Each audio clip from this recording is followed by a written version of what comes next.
Ngayong araw ay makakasama naman natin si OCD spokesperson Junie Castillo upang pag-usapan ang naging paghahanda ng pamahalaan sa sama ng panahon at ang kalagayan ng ilang bahagi ng bansa na sinalanta ng bagyo.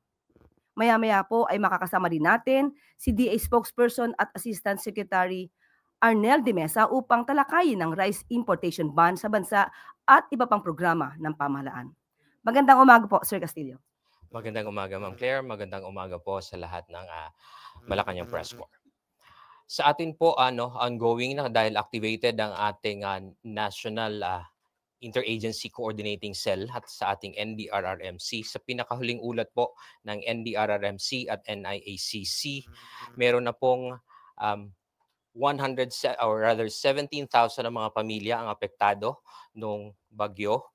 And then this is about 60,000 na ating mga kababayan ang apektado po. Pero kagaya ng nasabi kanina ni Yusek Claire, sa utos na rin at direktiba ng ating Pangulo na maghanda para dito sa Bagyong Tino, nagkaroon na po ng preemptive evacuation, umabot po sa 129,700 na mga pamilya ang nakapag-evacuate.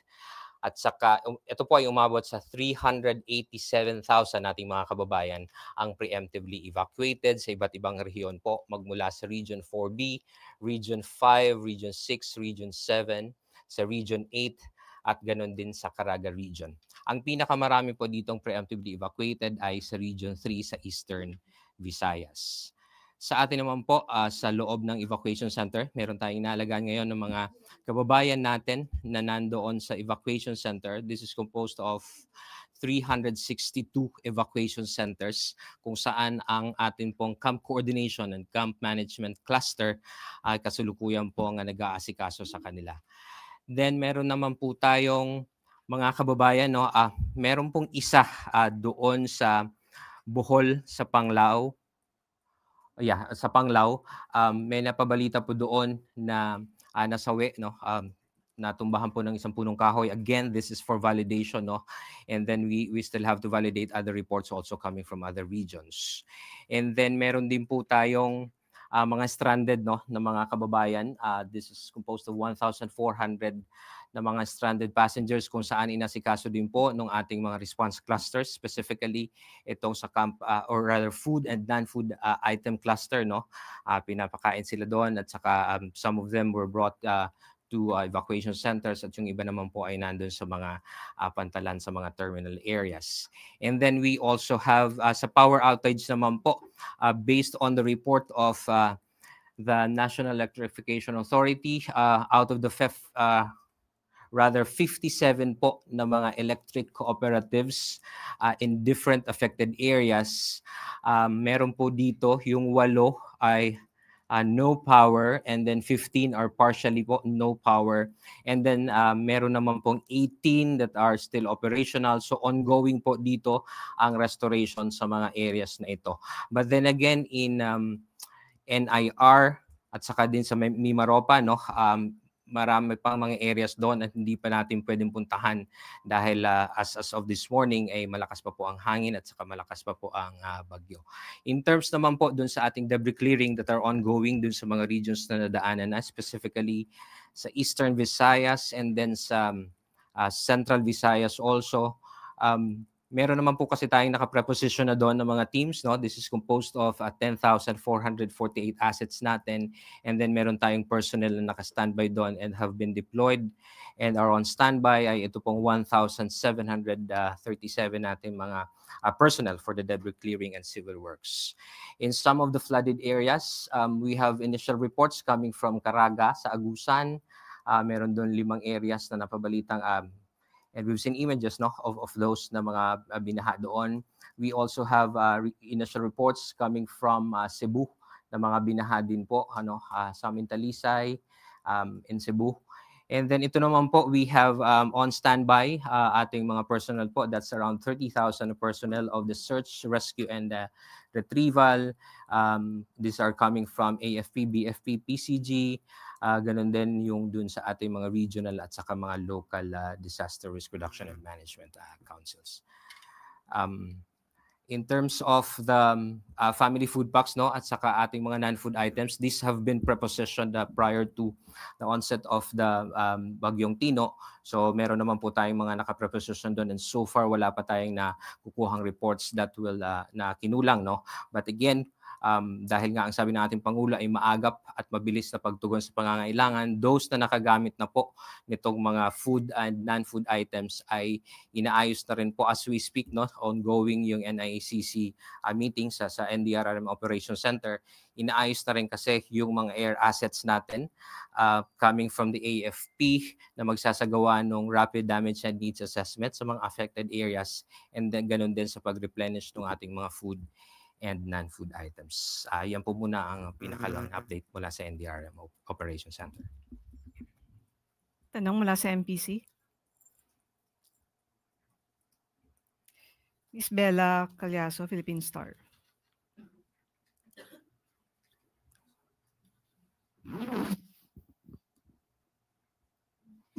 Good morning, sir. Sir, meron na pong napalitan na namatay sa Bohol. Can you confirm this? At ilan na po, nadagdagan na po ba? Yes po, yun po yung isang nabanggit ko kanina, no, sa Panglao, Bohol.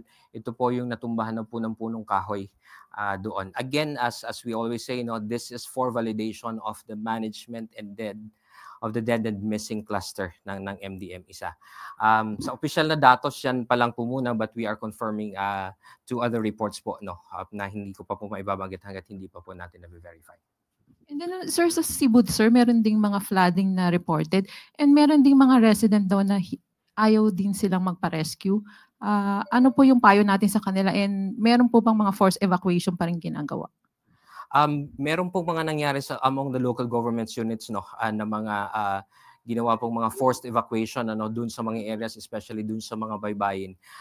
Yes po, meron pong mga napaulat na mga binaha dito sa Cebu. Some of these areas, itong mga sa Talisay, Cebu, ay umupa na rin daw as of this morning. Yun po yung mga nakikita nating images, no. Some of those are asking for rescue. At yung kung nababanggit man po na merong mga hindi nagpa-rescue doon, these areas kasi, ang mga bahay dito in some of those streets, no, ay mga 2 stories, no, na normally hindi naman sila inaabot ng hanggang 2 stories, pero dun sa mga nakita nga nating images, meron dun mga inabot na at na kumbaga tumaas yung baha hanggang sa first level, no. So yun po siguro yung mga nakita natin. Kanina kausap na natin yung OCD Region 7. So yun po, kasama na doon sa nag-deploy ng mga SRR or Search and Rescue and Retrieval or Search and Rescue teams, no. Nagpadala kaagad doon. Ganun din yung ating debris clearing. So hopefully after lunch, we'll be able to get a full picture of those areas. Last na lang, sir. Yes, Sir, although ang sinasabi ng Pag-asa, in-expect na lalabas na dito yung si Typhoon ngayong Thursday, pero meron tayo in-expect another na possible na pumasok. So kumusta po yung kahandaan ng ating mga LGUs para ma-minimize nga po yung mga namamatay sa typhoon? Opo, sa direktiba nga po ng ating Pangulo, no, kay SND, sa ating NDRRMC chairperson, no, kay Attorney Gilberto Chodoro, at sa NIACC, ay tuloy-tuloy po yung paghahanda na gagawin, ano, gagawin na itong way of life na, ano, kasama na hindi lang doon sa LGUs, kundi pati doon sa ating mga komunidad. Kaya tuloy-tuloy po, kaya yung mga food and non-food items, tuloy-tuloy ang pagre-replenish. Ito pong preemptive evacuation ay napakahalaga, lalo po dun sa mga baybaying areas at saka sa mga critical path. So with this po, dahil may tinitingnan naman na isang paparating, so ang sa mga kababayan po natin, yun ang lagi sinasabi natin na please makinig po, no, doon sa mga abiso po ng lokal na otoridad, kung pwede na silang bumalik doon sa mga areas nila, no, kung pwede na silang bumalik doon sa mga kanilang kabahayan at sa komunidad, no, kasi kung dadaanan pa rin sila at that will be the same track, mas mabuti pong mas doon muna sila sa mas ligtas na lugar. Sunod na tanong mula kay Clizel Pardilla, PTV. Good morning, sir. Sir, how much is the remaining budget of the NDRRMC, yung QRF fund po? At sasapat pa po ba ito before the year ends? And how are you coordinating with the DOF po ba to replenish the budget? I don't have that figure right now, no, balikan ka po namin doon. Pero in as far as the QRF is concerned, no, even noong nangyari yung mga magkakasunod na lindol, no, at saka yung bagyo, nagpalabas na po ng kautusan ng ating mahal na Pangulo na magdagdag na po, mag-replenish na doon sa ating QRF. So as of now, as we speak, no, hindi natin nakikitang kukulangin ito. At meron naman pong mga mekanismo, if in case mas mabawasan pa ito, that our government and then the President will be able to replenish that. No? Eden Santos, Net25. Sir, good afternoon po. Meron na po bang mga lugar ang nag-request na mag-deklara po ng state of calamity or state of emergency as of this moment? Yes po, meron na po kami mga natanggap na reports that they will be declaring, no, but in terms of request, they need not request the declaration, no. Ang magdedeklara po nito ay ang ating mga local government units. So tinitingnan natin itong mga munisipyo, no, Eastern Visayas and also mga probinsya na magdeklara rin po nitong state of calamity. Once they do that, ang nakapagdeklara through their local sanggunian, so yun po ang makukuha natin mga datos, and that will be also forwarded to the regional and to the national for augmentation na nakasaad nila doon. Meron po ba tayong numero kung ilan po itong mga iba pang probinsya aside from Eastern Visayas? Right now po wala pa kasi kaninang umaga, no, binabayo pa rin yung NIR, tapos dadaan pa ito ng Mimaropa, so hindi pa natin nakukuha kung ilan talaga ang magdedeklara nito. And then magsasagawa pa lang din tayo ng rapid damage and needs assessment to these areas kapag humupa na po yung lumabas na yung bagyo. Sir, yung Cebu po, di ba, before nilindol, ngayon naman bagyo. Can you give us picture lang po kung ano yung kalagayan ngayon ng ating mga kababayan doon? Kasi sa mga SOCMED, matindi po yung nakikita nating mga pagbaha doon. Yes, tama po. Specifically, dalawang bagay po. Una po, yung mga tinamaan ng lindol na binabanggit natin. Some of those kasi are nasa Bayanihan Village. Ito yung mga modular shelter units, no, led by the DH-SUD. Ito po, mga sturdy naman po itong mga modular shelter units na ito. So, hindi nila kailangan ilipat ulit. No? Some of those who are at the tent cities, yun kasi kailangan i-dismantle ang tent city kasi that will not withstand itong malakas na bagyong dadaan. So they were transferred to more sturdy evacuation centers, some to modular shelter units, and then to other areas also. So yun yung nangyari. But rest assured po na itong mga inilipat natin are accounted for, at kung kakailanganin nila ng mga tulong in terms of still food, non-food items are taken care of. So na-dismantled na po yung mga tent city. Temporarily, yes, kasi the tent cities are designed as evacuation areas for earthquake affected population, no. But that will not withstand itong malakas na hangin, lalo typhoon category ito. Kaya temporarily dismantled po yun. So lahat po nang nandoon ay nailikas naman ng maayos sa mga evacuation centers. And to other areas also po, magkakaiba, no. May evacuation centers, mayroong modular shelter units, ang iba sa mga kamag-anak at sa mga other areas also. Thank you po. Thank you, ma'am. Sunod na tanong mula kay Kat Domingo, ABS-CBN. Sir, do we have a number as to how many families were evacuated from the tent cities? Right now, I don't have that data, no, but we'll be able to get back on you on that kung ilan itong nasa 10 cities na that needs to be evacuated and kung saan-saan sila na-evacuate, no. We get back to you with that. Sir, follow-up question lang. Sir, dun sa tent cities, where were they placed in? Saang-saang lugar? And babalik po ba sila sa tent cities after this typhoon, or doon na sila magsistay wherever they are sheltered right now? We'll have to check, no, specifically with our camp coordination and camp management cluster led by DSWD kung ano ang magiging plano.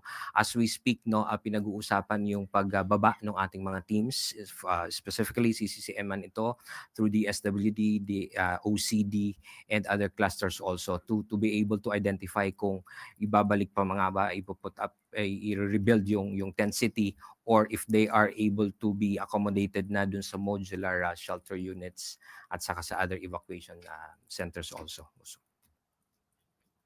Sunod, mula kay Let Narciso, DZRH. Good afternoon, sir. Kapag ganito pong may bagyo, ang first responder is LGU, ano po.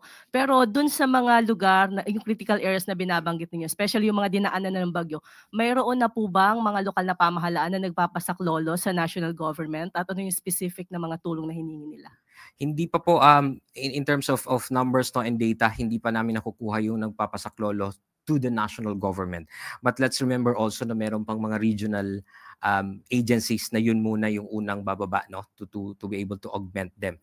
Now, meron din pong mga LGUs and mga na kung saan may mga preposition na rin na, as I mentioned earlier, yung debris clearing, civil works, and search and rescue and retrieval na pwesto na po yung mga regional government agencies to augment yung mga local DRRM councils. No? So hopefully makuha natin yung data na yon, kung hindi man today ay after nung isasagawang rapid damage and needs assessment. Wala na pong tanong mula sa MPC. Pakinggan naman natin si Assistant Secretary Arnel de Mesa ng Department of Agriculture. Thank you, Sir Juni.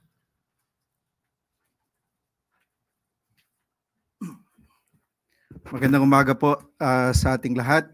In relation po doon sa nabanggit kanina ni Yusek Claire regarding sa extension ng import ban until the end of the year, we're happy to note na with the record harvest ng palay noong first semester of 9.08 million metric tons ng palay, plus yung recent report ng PSA for the third quarter na almost 3.8 million metric tons, plus yung ina-expect natin din na harvest for the fourth quarter of about 7.5 million metric tons.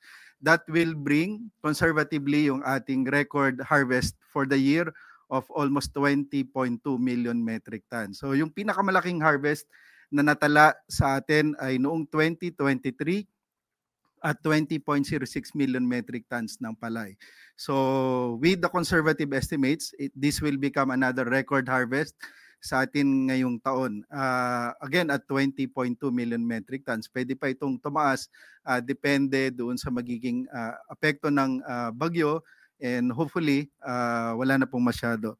And yung ating consumption din at 122 kilos per capita per year ng bawat Pilipino, that translate to about 37,000 metric tons kada araw.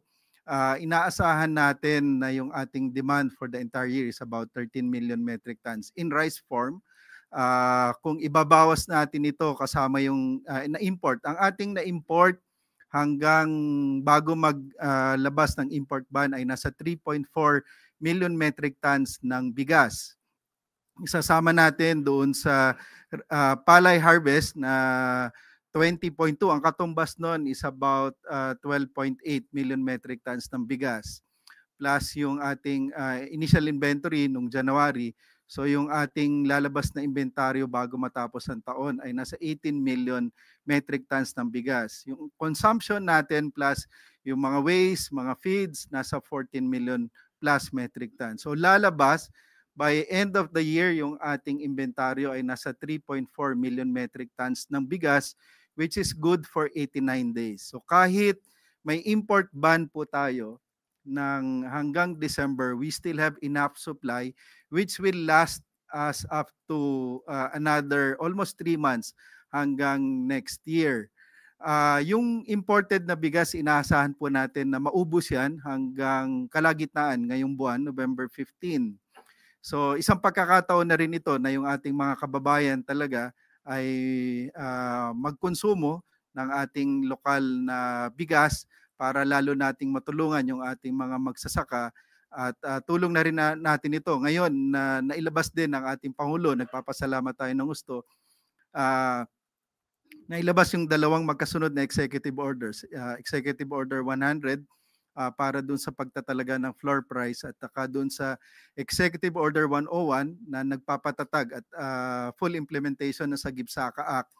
At kung magwo-work ito in tandem, imagine natin kung gaano karami yung events araw-araw sa gobyerno, sa GOCC, sa state universities, sa mga lokal na pamahalaan. It will drive up yung demand for local agricultural commodities, especially for rice natin, at may ensure nito yung production at saka kita ng ating mga magsasaka. So ito yung magandang epekto nitong executive orders 100 at saka 101. Gusto rin naming ibalita na dahil parating naman, ngayon kasi halos patapos na yung harvest natin ng ating wet season crop, parating naman yung dry season crop natin ngayong November at mag-aani yan by March, April next year. Isang magandang balita sa utos ng ating Pangulo ay inilabas din ng ating Department of Budget and Management yung additional pondo para sa inbred seeds under the Rice Competitiveness Enhancement Fund na 1.66 billion pesos na pambili ng rice seeds ng field rice para i-distribute sa ating mga magsasaka in support again for the upcoming planting natin ngayong darating na dry season. At isa pa siguro nabalitaan nyo rin na nagpadala ang field rice sa unang pagkakataon sa Global Seed Bolt sa Norway, yung ating mahigit sa 4,417 samples ng mga traditional at saka mga weather resistant na mga binhi ng palay. So kasama rito yung Milagrosa, Dinorado, at saka yung ibang traditional, yung kiyangan dito sa Cordillera. So napakarami nito. Ito yung unang pagkakataon na nagpadala tayo doon para masigurado na kahit anong mangyari, alam natin yung bansa natin maraming extreme weather events at masigurado yung genetic line ay ma-preserve for food security. Muli po, magandang umaga at maraming salamat. Unang tanong mula kay Bella Calyaso, Philippine Star. Hi, Ase. Hi, Good morning Bella. po. Sir, yung nabanggit nyo yung 20.2 million na target natin, although sinasabi nyo record harvest ito, pero considering na this season talaga yung pagtama ng mga bagyo, so isama pa na natin yung worst case scenario kung nagsakali magkaroon ng worst case scenario, bababa o kasama na doon sa 20.2 million metric tons yung assumption nyo? Every year, alam natin, meron tayong bagyo and about 4 to 5 dyan talaga mapaminsala. So, normally, the DA is taking into account about 500 to 600,000 metric tons ng losses because of typhoons and other calamities. Last year, yun yung worst na na-experience natin sa sector. We lost about 1 million metric tons ng palay because of severe El Nino at saka La Nina. So taken into consideration yan. Actually, ang range namin is 20.2 to 20.5. So yung conservative is the 20.2.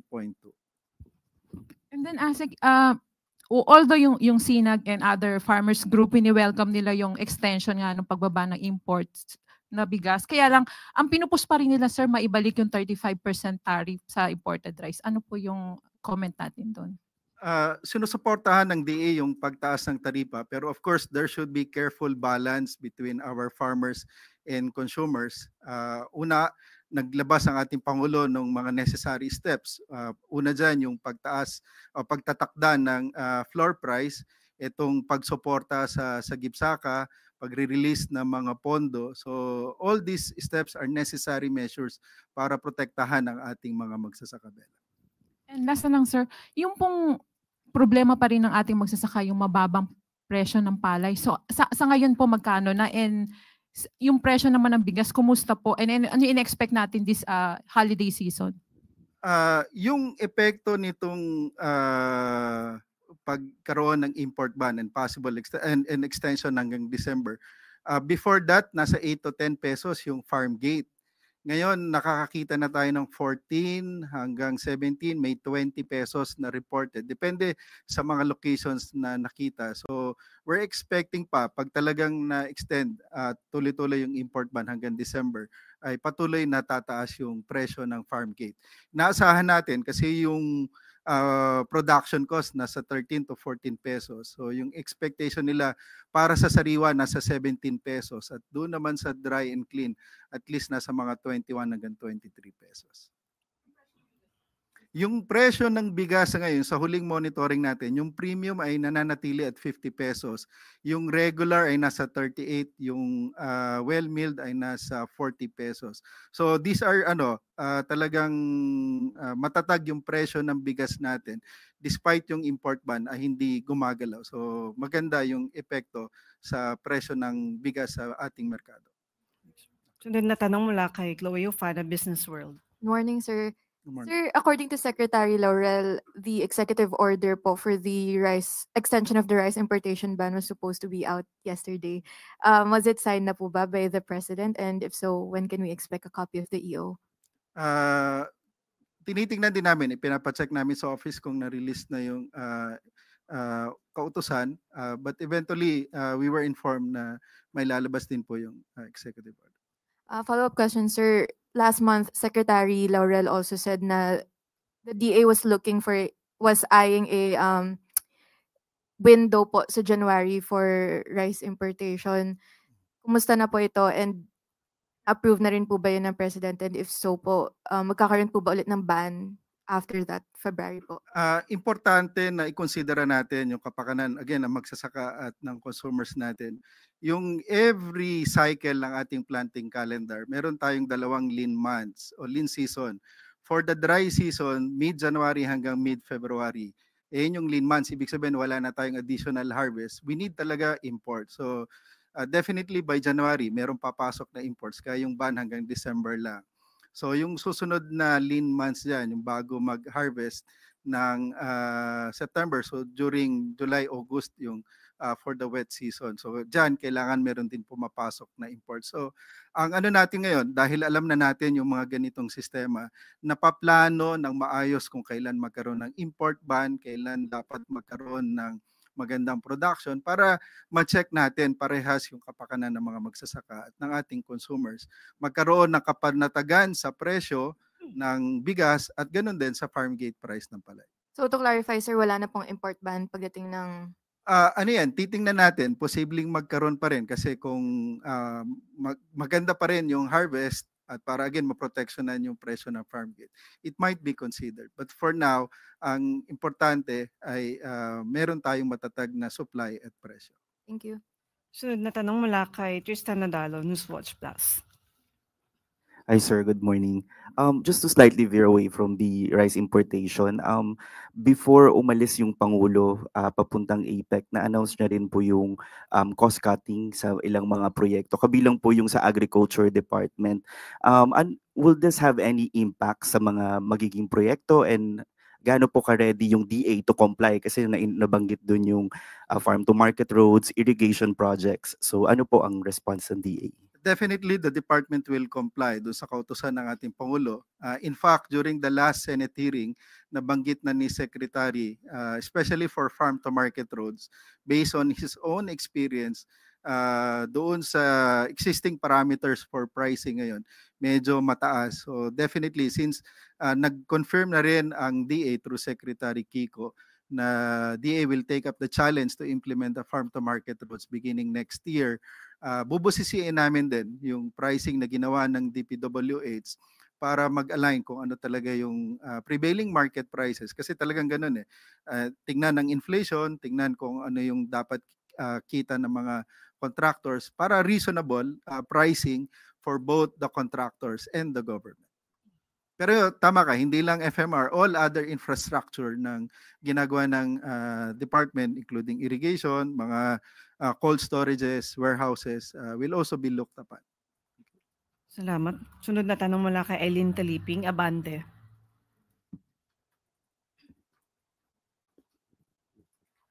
Good morning, sir. Ang ganda pakinggan yung sinasabi nyo na sapat yung ating supply ng bigas. Pero paano mo may ugnay yung dilema ng mga magsasaka na binibili yung palay nila ng 8 pesos per kilo? So luging-lugi sila, although sakit kahit anong hirap yung pagsisikap yung ginagawa nila, hindi nila mapaangat yung kita nila. Anong matutulong ng DA? Yun po, unang-una nga, naglabas ang Pangulo para suportahan sa pagtatanim. Kasi kung titingnan natin ang mandato ng kagawaran, ang focus talaga namin ay production. Masigurado yung production, masigurado yung kapakanan ng magsasaka. So ang focus dyan, ano may tutulong ng DA sa pagtatanim. Una dyan, yung binhi, yung makinarya, libre din po yan. Yung irigasyon, libre din. So, kung titingnan din natin ang budget ng DA, karamihan, more than 50% ay nasa palay subsector. Susunod po dyan, karamihan din ng pondo ng RCEP natin by law. That's about 30 billion pesos per year ay para rin po sa kapakanan ng ating mga magsasaka ng palay. And then, susunod po yung mga polisiya ngayon ay leading towards doon sa kapakanan din ng mga magsasaka ng palay. Yung Executive Order 100, Executive Order 101 ay dinisign para po rin makatulong sa ating mga magsasaka. Ito pong import ban, first time po ito na nangyari. I've been with the department for more than 24 years. This is the first time na nagkaroon ng import ban. At hindi lang isang buwan. Na-extend siya for November, ngayon in-extend pa ng December para magkaroon ng epekto doon sa presyo ng farm gate ng palay. At nakita natin yung epekto. Bagamat dahan-dahan, ganun po talaga sa sektor ng agrikultura, hindi yan biglaan. Tapos kasi marami ring spekulasyon, pero pag nakita nila na porsigido ang pamahalaan sa mga ganitong polisiya, nararamdaman po yan, tapos unti-unti hanggang maging sustainable po. So makikita natin kung ngayon ay hindi ganun kabilis, pero sa susunod na anihan, malaki po ang epekto niyan sa farm gate ng palay. Kasi ngayong anihan, sir, yung mga magsasaka sa Cagayan talagang umiiyak sa Yes, presyong napakababa. And then magtitinda sila sana sa NFA, hindi sila ma-accommodate kasi kulang yung warehouse. So napipilitan sila na ibenta sa mga rice trader na sobrang nambabarat sa kanila. Kaya po isang proyekto rin ngayon ay tulungan ng National Food Authority para i-repair, i-rehab at dagdagan yung kanilang mga warehouses.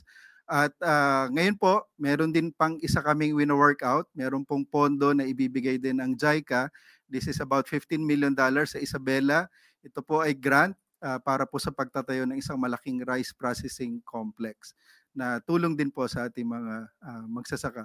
Plus, yung Executive Order 100 ay nagtatakda din po na yung mga gymnasium, warehouses, mga bodega ay pwede rin gamitin para pang temporary na paglagyan kung bibili ang mga LGUs, bibili ang ibang sektor ng palay sa ating mga magsasaka. So lahat ng effort po na ito ay ginagawa para po tulungan talaga yung ating mga magsasaka ng palay. Thank you. Okay, last two questions mula kay Christian Yusores at Eden Santos. Christian. Hi sir, on a different topic lang po related sa bagyo. May initial figures na po ba tayo kung magkano po ang agricultural damage ni Bagyong Tino? Ongoing pa si Bagyong Tino. Sa ngayon ay hindi pa tayo tuloy-tuloy yung coordination natin with OCD. Nagre-report kami sa kanila. So we cannot give initial report ngayon. But as soon as, kasi normally mga after 1-2 days ng bagyo, meron na mga initial rapid assessment na nagagawa yung department. But can the public expect po na hindi naman makaka-apekto yung in-expect nating damage ni Bagyong Tino sa magiging supply po ng mga products until the end of the year? Yung typhoon track ni Tino, pumasok siya ng Eastern Visayas tapos tracking yung Central Visayas exiting Palawan. So hindi siya major, except for Iloilo area na major rice producing area. And then again, karamihan ay naka-harvest na rin. So it will not have much impact, especially sa ating rice industry. Eden Santos, Net 25. Good afternoon po. Wala pa man pong bagyo, mataas na yung presyo ng mga bilihin. Lalo pa po itong tumaas ngayon dahil sa pagpasok ng Bagyong Tino. Ano pong ginagawa ng Department of Agriculture para yung maiwasan po yung pananamantala ng iba nating mga kababayan? At dahil papasok na rin po ang holiday season, in-expect natin talaga na magkakaroon ng price increase. Ano po yung measures na ginagawa ng DA dito? Doon sa monitoring ng presyo, makita nyo regular yung pag-ikot ng DA, katuwang ang DTI at LGUs. In fact, kahapon, tsaka kaninang umaga, nag-ikot sa Kamuning, tsaka sa isang palengke. Then bukas meron pa uli. So tuloy-tuloy yung pag-ikot ng ating kagawaran, again katuwang ibang agencies, hindi lang sa Metro Manila pati sa ibang parte ng ating bansa para masigurado na yung presyo ay hindi naaabuso. Una yon, tingnan din yung volume na meron tayo sa ngayon, yung ating inventaryo, hindi lang ng bigas. Normally, pag ganitong holiday season, ang unang tumataas yung presyo ng karne, tsaka ng itlog, yan yung madalas. Pag may calamity naman, normally ang mabilis na maapektuhan yung presyo ng gulay, pero mabilis din naman na nakaka-recover up to mga 10%. So yun, agad na minomonitor natin. Bukod po sa pag-iikot, ASEC, alam naman po natin pagka-ikot nyo sa isang palengke, paglabas nyo doon, ilalabas na naman nila yung kanilang mataas sa price list. Para lang po ma-sure natin, meron ba tayong price cap para naman yung mga mamimili, alam nila na ito talaga yung presyo ng kanilang binibili. For rice, nananatili pa rin yung ating maximum suggested retail price. At maganda yung epekto nun. In fact, nung nagsimula yung MSRP, nasa 60 pesos yung presyo ng magandang klase ng bigas. Na ibaba natin yan sa level ng 50 pesos. Yung iba pa, nasa 43 hanggang 45. Nailabas din yung kautusan ni Secretary Kiko na magkaroon ng show cause order doon sa mga tindahan talaga na medyo mataas at nakaabuso ng presyo. So definitely inasahan na ng mga kababayan natin na bago yung holiday season talaga magkaroon po ng pagtaas ng presyo. May bagyo man o kalamidad o wala. Nagkakaroon pero hindi naman ganun kataas. Depende sa commodities. We're expecting po na yung mga kababayan natin biktima ng bagyo ay tiyak na bibisitahin ng Pangulo. Are we expecting na yung 20 pesos na kada kilo ng bigas ay ibebenta pa rin doon sa mga biktima or meron tayong separate na ipamamahagi po ng libre? Bigyan natin ng konteksto yung sa ginagawa ng DA regarding pag may calamities. Ang DA kasi hindi siya agency na relief. Ang DSWD, bumibili yan ng bigas sa DA, sa NFA. Yun yung pinamamahagi ng libre. Di ba? So kami sa DA, hindi kami namamahagi ng libre kasi hindi namin trabaho yon. So kami, nagbibigay kami ng alternative, yung 20 pesos na bigas available in support, in tandem para sa DSWD. Para klaro lang na ganun ang trabaho ng DA. Thank you. Okay, maraming salamat po, ASEC Arnel de Mesa. Balik naman tayo kay Undersecretary Claire Castro. Maraming salamat po, OCD Spokes, Junie Castillo, NDA ASEC Arnel de Mesa. Maraming salamat.